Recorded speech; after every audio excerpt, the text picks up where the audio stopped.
Good afternoon, everyone, from the cul-de-sac.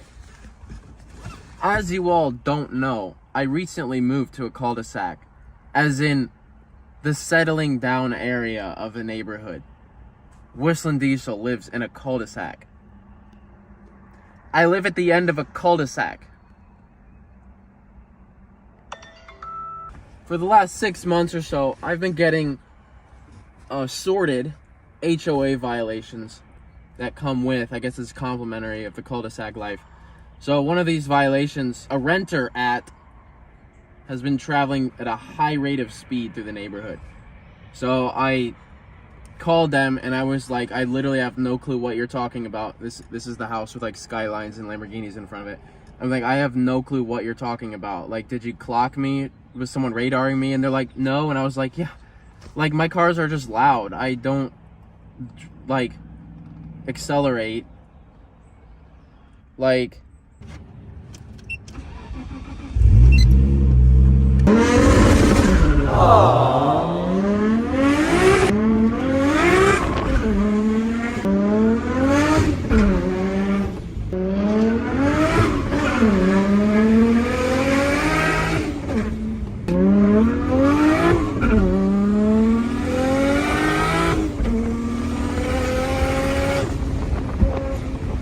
do you flex the self-destructing RB26 motor on every innocent human who owns a reliably fast and cool car?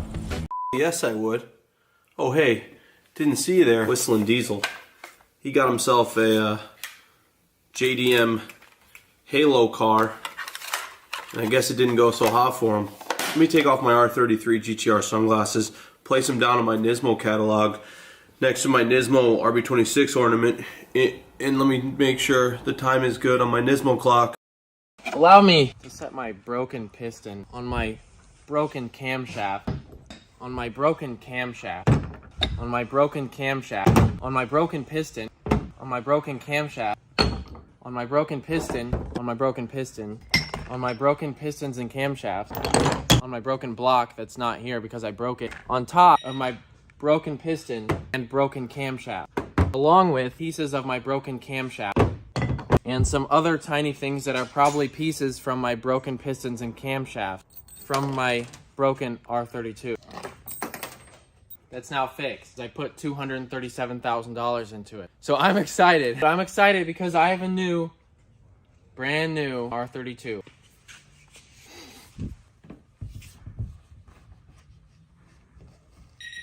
I almost scuffed it up there.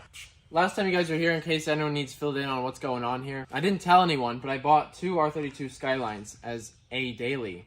The second one was because my first daily Skyline blew up. Everyone's like, you should have done an R34. And I'm like, I didn't get it to beat on it. I got it to use as a daily. That's why I didn't make a video on these. I saw it on Facebook Marketplace, and I was like, that'd probably be a really good daily.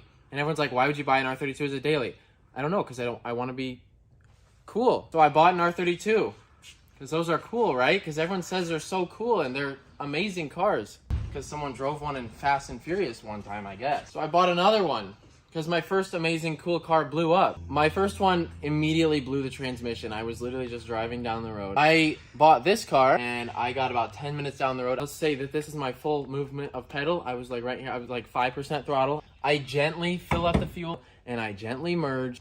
And I hear a little clinkety clack. And all of my parts are laying everywhere under the hood. The camshaft is sushi rolled up all inside the head. You can hear a slight knock somewhere in the everything. All the pulleys and everything is just loose hanging here. There's belts and crap laying everywhere. I blew my engine in about 10 minutes. I got like literally 10 minutes down the road. Today's a really exciting day because we have rebuilt this whole car. I am only, if you count the first 2 Skylines, I bought a third one now for spare parts. So I'm just under $730,000 in this car. I'm really excited. It's all new. Everything is new. All you built not bought people, because I like to do things right, and if I can't do it right, I'm gonna have someone who can do it right, so it's done right. This thing is done properly. It put out 701 horsepower, which is exactly what it was putting out before it was blown up. I was not flooring it. Everyone's like, oh, he was abusing it. Why would I abuse something not on camera? Wouldn't I film that so I could like make some money on it or something?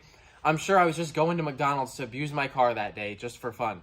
So I post that this car blew up, and everyone's like, well, yeah, that's what you get for not getting a car from Tommy F. Faya. They could have used it work at a mine. They could have used it on a concrete job. That's why I took my car to Counter Steer LLC to get fixed. Any car that doesn't get fixed here is a pile of crap. It's all the shop that you take it to. That's what I've been telling people. It's all new, so you can't complain, oh, it's 30 years old. New this, new whatever this is. I think it's a new whatever that is. This is new. That's new. Uh-oh. Hold up. What? Oh, man. Dude, this nut. I think that nut's been used one time. My goal today is to drive over 7 miles with a Skyline. It's a little more excessive than most people have been able to do. I've seen someone go 5 miles, but never 7. I don't know if I have enough gauges because there's only 17 in there. I've seen, like, they recommend 45 gauges. 30 for oil pressure, 10 more for oil pressure, and then a gauge for oil pressure. So before we drive this, we got a little gift for everybody. We got a little gift for everybody. What? Yeah, we broke it without doing anything to it. So I feel like logically a camshaft should be able to withstand this. I feel like logically you should be able to drop your camshaft on the floor and it shouldn't break in half if it's spinning around 1 billion miles an hour inside your 700 horsepower engine. If it's so durable and it's made for your high horsepower application, and they made it so non-scrapable, you should be able to drop it on the floor. I don't get it. It's spinning around like this, getting hit 1 billion times, and it can't be dropped on the floor. Everyone's like, oh, high-quality camshafts get dropped on the floor all the time, and they're supposed to break. Everyone's like testing it out on TikTok, like, watch this. They think it's cool that they break in half. Why? It's supposed to stay in one piece. I can take another camshaft from any other car and beat it over the wall, over someone's head, and it's not going to break. So we have 1, 2, 3, 4, 5, 6 different camshafts from an RB26 engine to test out today. You may be wondering what we're testing. Well, we're all going to be beating them over the head of the CEO. Never mind. Should put. Sleep tight, my sweet children. Make sure you strap those down just in case they were to break.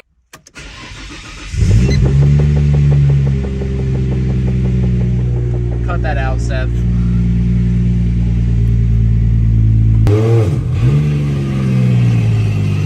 Heavy. How I like it. He's gonna scoot. Little wheel chirp.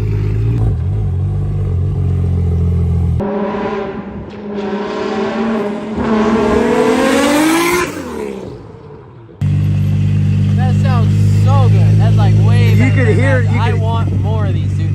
I'm buying a 4th one. I think this is our press. Look at that. This is our press. This thing right here is gonna measure how much force it takes to break all of them at once. What's it go up to? 17 million pounds. Smash it endways or sideways? I think we'll go straight down with it, and we're gonna test shear strength, not bench. Obviously, they can't handle, long ways. So we're gonna test a shear strength right in the middle. Just to set the bar, we're gonna start with the stock one. We have this on the very outside of the cam, so we're shearing only this off. Okay, I feel like that's pretty good. That's right on the very end. You cannot get more farther out than that. All right, this is stock RB26 cam. Take 1.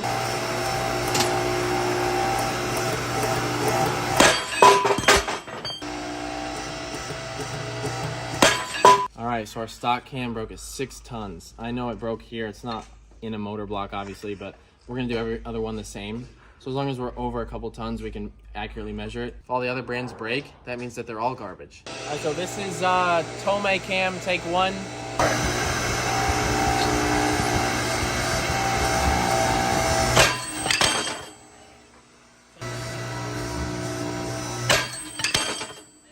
Impressively enough, that held on 1 more ton than the stock cam. 7 tons, 14,000 pounds to shear that off like that. This one broke in 4 places. 4? This cam broke in 4 places. Uh-oh. This one is a HKS. So we have an HKS cam cast once again. All right, so this is HKS cam. Take 1.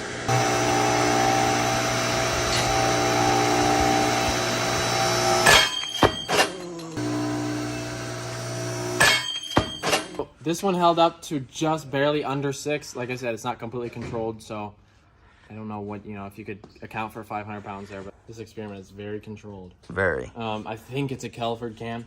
This is Telford Cam, take one. Go for it.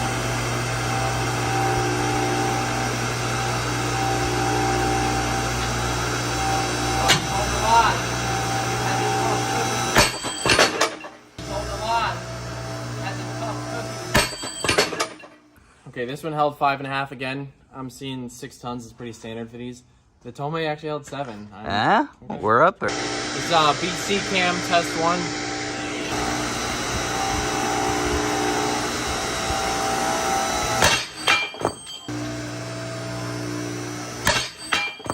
Well, that looks like an That's octagon. a hex shape, yeah. Yeah. 6 tons again, just under 6 tons, just like all the rest. Last but not least, we got my best friend here. This bad boy, I think, is gonna break the press. I know this is the strongest cam. This thing is gonna hold on to like 100 tons, and it's gonna kill someone when it breaks loose. Oh my god, dude! Wow, that actually looks a lot better. You put those in the cart, right? Are you serious right now, dude? Look at this. That looks like it's gonna This looks like hold a up. bad boy. That sucker's polished. This one is billet. It's the one that was carved out of a block of steel. Hand carved. As in, this is not gonna break. I don't think it's gonna break. I really don't. Oh, I'm excited for this one. I'm guessing like 35 tons. 35? If it breaks. If it breaks. This is a GSC billet cam. Test 1.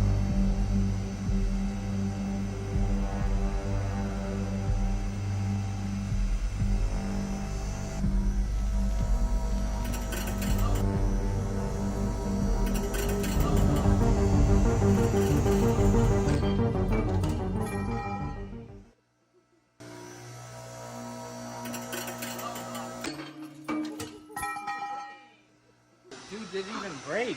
Holy crap. Let's pull that. It didn't even fall out. Oh my god. Oh. Oh, 20. 20. 20 tons. It didn't even, well, it did kind That's of break. ridiculous. That's 899,000 pounds. Dude, I'm not even sponsored by these people. I have 0 sponsors.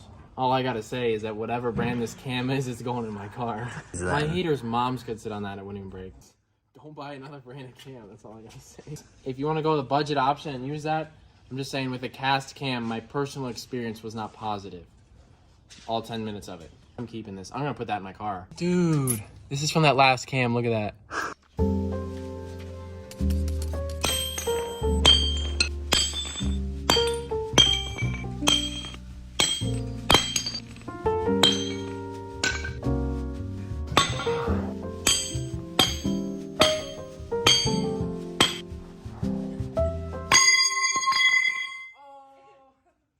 Finally broken. This thing that was hollow and held on that long. This thing is freaking hollow. What? Dude, they don't even need all the metal. It's so quality. Oh my god, that thing was hollow. Why did I not see that? I just wanted to send a special thank you to the boys here at Countersteer LLC for busting this thing out. Like I said, be careful where you take your car, because if it's anywhere other than Countersteer freaking LLC, it's probably gonna explode in less than 6 seconds. I'm putting my head in the JDM space. It's a really difficult position to be in. You gotta have your head in the game, and you gotta know what you're doing to be in the JDM space. Some of these guys are dipping their fingers in the JDM space, and they just don't belong there. Like, that's what I've been telling these people. Before you get in the JDM space, you gotta have the JDM face. These cars, some people don't have enough money for these. If you're gonna build an R32 Skyline, any sort of Skyline at all, a Nissan, any vehicle in the world, you gotta rebuild it from the ground up. Use all new parts. No body panels that are the same. No frame. Everything needs to be brand new, or it's gonna break.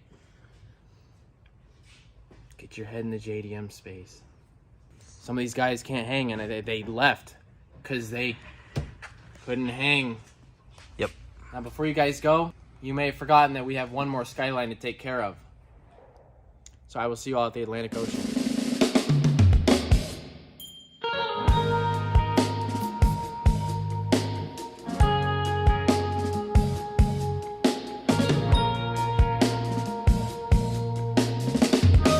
Okay, let's go.